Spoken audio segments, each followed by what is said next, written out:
Petrov's defense, classical attack, Jaenisch, main line, 9-0.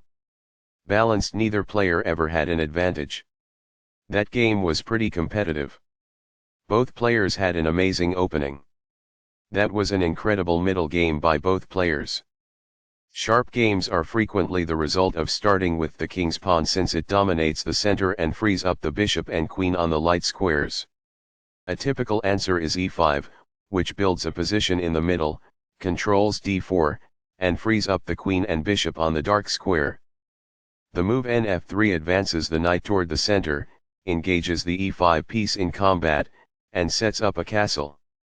Petrov's defense immediately attacks white's unprotected e4 pawn, while ignoring black's unprotected e5 pawn. It is excellent. Nx e5 places the knight in the center, where it has influence over many crucial squares, and takes the undefended e5 pawn. It is ideal. d6 attacks the knight on e5 and allows the light-squared bishop to develop. It is best. nf3 returns the attacked knight back to the f3 square, where it supports the d4 square and fights for the e5 square. It is best. Nx e4 captures the e4 pawn and places the knight in the center of the board, where it controls many important squares. It is best.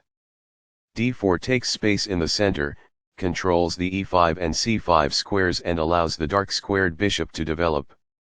It is best. d5 takes space in the center, defends the knight on e4 and controls the c4 square. It is best. bd3 develops the bishop, attacks the knight on e4 and prepares castling. It is best. nc6 develops the knight toward the center, attacks the d4 pawn and controls the e5 square. It is excellent. Castling gets the king to a safer square, out of the center of the board, while also developing a rook. Castling kingside tends to be safer because the king is further from the center.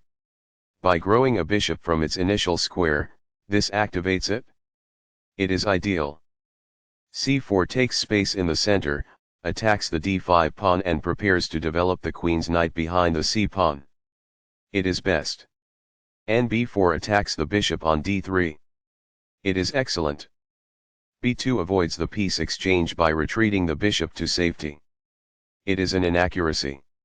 Castling gets the king out of the center and activates the rook. It is good. A pawn kicks the opposing knight, forcing it to move or risk being captured. The knight is now on a square that is more secure. It is a fair deal after all captures. Backs off.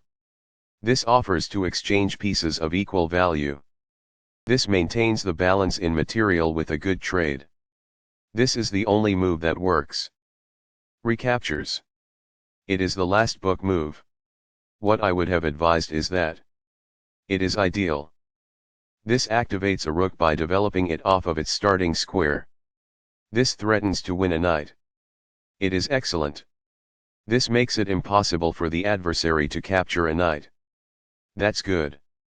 Very precise. It is best. This develops a piece while also winning a tempo on a rook. It is best. Only one move worked there, and this wasn't it? This overlooks an opportunity to move a rook to safety.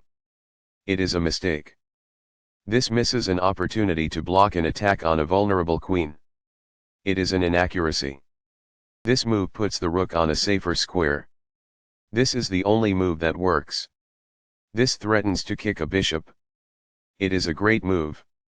This makes a passed pawn, meaning no opposing pawn can challenge it on its way to promotion. This is the only good move.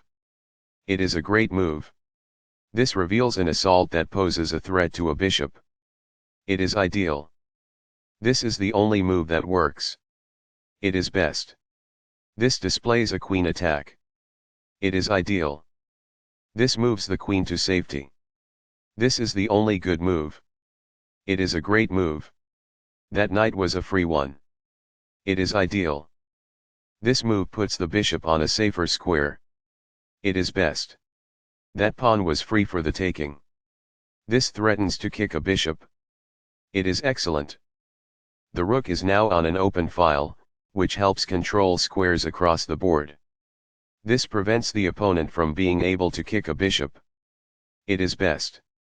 On the file, the rooks are strategically doubled and forcefully combined. It is ideal. The best choice is this one. It is ideal. While not a mistake, that is also not the wisest course of action. That's good. Perfectly on point. It is ideal. This takes an outpost, an active square where the knight cannot be kicked out by a pawn. It is best. Balanced, neither player ever had an advantage. That game was pretty competitive. Both players had an amazing opening. That was an incredible middle game by both players.